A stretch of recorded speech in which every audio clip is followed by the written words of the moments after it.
Hey everyone. At the house, so you might hear some screaming children in the background in a few minutes, but just finishing up grading all of last week's assignments, and one of the things that stuck out to me that I probably should talk to you a little bit about is incorporating evidence in your assignments. Not just papers, but all of these assignments that we do. And I'm thinking specifically of the discussion post for this week, which asked you to talk about what historical lens was being used by your author. Most of you had just some awesome stuff, found some great quotations that really kind of drove home that your author was using the political lens or the social lens or an economic lens. And I think a lot of you found this, some combination of lenses.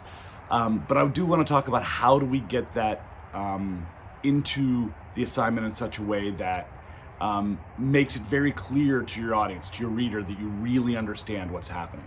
And I'll give you an example. For example, many of you this week said, I believe my author is using the political lens. The author states, and then you give this great quote. And then here's another quote, and you give another great quote.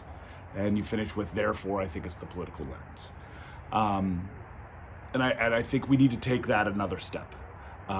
These quotations, while wonderful evidence, do not speak for themselves. They need context, they need analysis and explanation. So, when you're introducing a quote, what I want to see you do is start by saying what's happening in the text when the quote is being written. When the author is discussing Mandela's philosophy from behind bars, he states. When the author is talking about Mao's economic theories, he states. Give the context so that your reader understands, okay, I understand what this is about before I get to the quotation.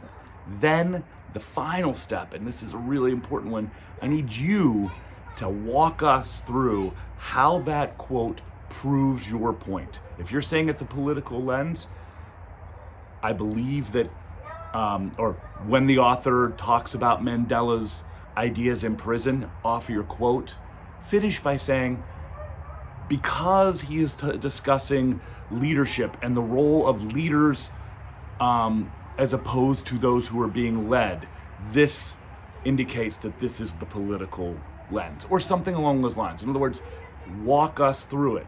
Hold our hands a little bit. Make it very clear that you understand how this evidence proves your point. I hope that makes a little bit of sense. Again, most of you did a pretty good job finding great evidence. Most of you clearly understood which lenses were being used.